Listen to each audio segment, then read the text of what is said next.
I'm going to quickly transition us into our other thing because we have a Desert Bus volunteer here who wanted to make sure that we were doing okay and wanted to make sure that we were stretching and keeping limber. So this is Kirsten, a.k.a. Kirkygirl. Actually, sorry to be pedantic again. Please. It's Kirsten. Kirsten, thank you. Hi, everyone. Hi, Kirsten. Hello. Hi. Hi. Sorry, I'm a little bit nervous since this is the first time I've been in front of an audience this big, so forgive me.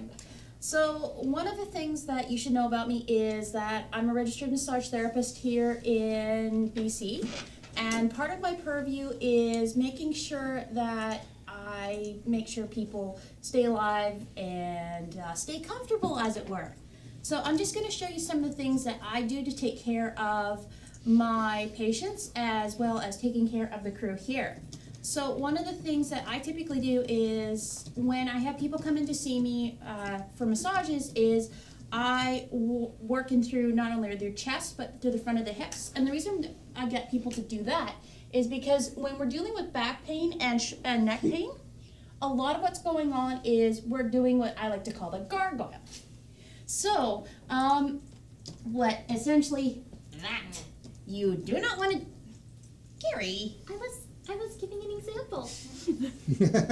You sure about that? That's definitely not how I eat and or work. Mm-hmm, I promise. Bad. No. Don't do that. Don't do that. It So hurts. one of the things that I typically get people to do instead of the gargoyle is I will get people to stretch themselves out, believe it or not, through the front of their neck and instead of the back of the neck. And so one of the ways I do that is, you see how I should probably put this in a different place. You live there now. So one of the things I typically get people to do is to stretch out the front of their neck. And because I'm fairly stretchy, what I do is I bring my ear into my shoulder, I turn my ear into my chin into my shoulder, and then I poke my chin up. So what that's going to do is that's going to open me up right in through my neck. This is the muscle called the sternocleidomastoid because of the way it connects into both your sternum and your clavicle right through here. And I actually anchor myself right through here at my collarbone and then put my hand on the back of the thigh to help with the stretch.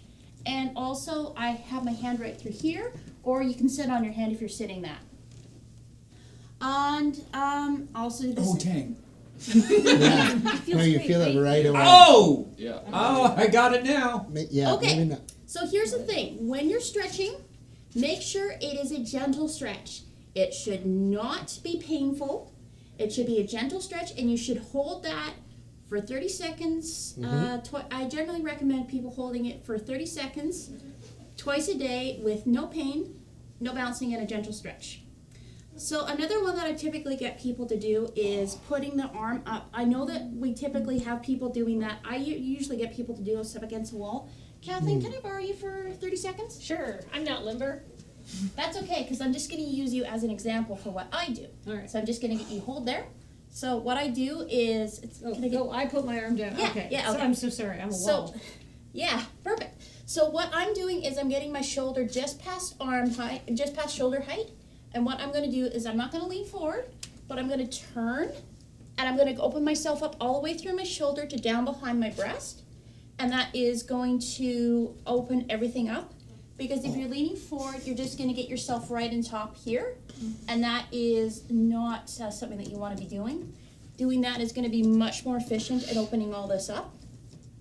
Red Slash has said it pulls the skin of the skull right over my ear with the stretch this way through your neck. That's good. Because what it's doing is, with this stretch, is it's getting right into something called the mastoid process right in behind your ear. And that's where the muscle connects into. So, Dr. Fox, is it normal to have very different sensations for the left side versus the right side? Depends on how you use your body. For example, if you're on a construction site and you're using your hammer all day long, and then I find that people are more tied up in through their one side versus the other. So that can make a difference to that. So another thing that I like to do is I get people with a lot of lower back pain. So one of the things that I typically do is get people open up through the front of their hips and thighs.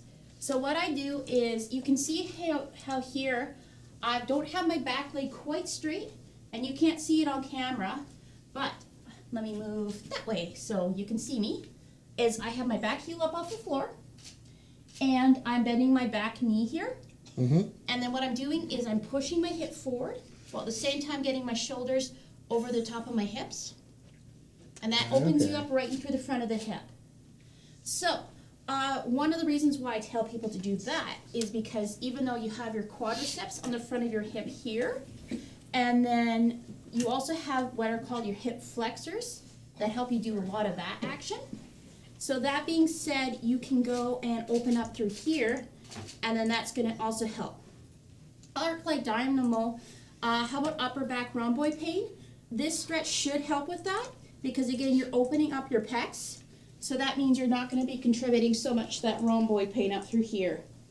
So again, what I'm doing here is just leaning forward. And that's one good thing too, is opening up your posture, getting your shoulders over your hips, so you're opening yourself up through the front of your hip and thigh. Is that kind of why in that picture the person has sort of their arms back a little bit, is to be open up front up here? Yes, you can open yourself up that way. And so the thing with that lunge is that's more for your quadriceps. Yep. But I bend my knee back a bit so I can get in through the front of the hips and just focus there. Okay. So one of the other things that you can do too is stretch out through your calves. Now This again, will be a good one to wrap up with. yeah, I think so too. Yeah. So a lot of people do have something called plantar fasciitis, which can affect both your calf musculature and your foot musculature. So one of the things that I typically would have a wall here, but just pretend like I have a wall. So, hold on, let me move back a bit. Can you guys still hear me on stream? Okay, great. So you would typically put your foot up against the wall and then either lean into it with your foot, or I'm going to be putting my foot just right here and then leaning down. I'm also going to be bending my knee a bit just to make sure I'm not hurting the back of my knee, and I'm just focusing on stretching my calf musculature in through here. Isaac, this stretch here through here, that's going to be really good for that one. Okay, so any questions or concerns from anybody in the room? I think I covered the main ones. The arm one that you showed there against the wall, that's one that I do a lot for the tendonitis that I have in my arm. Oh. So like that makes a big difference. Yeah, That's been super helpful to me, so I'm glad you covered that one. Yeah, those are really good. Yeah. Thank you so much. Awesome. you. Thank Thanks, you very much, guys. Kirsten. Thank you. Stretch. Be hydrated. Yep.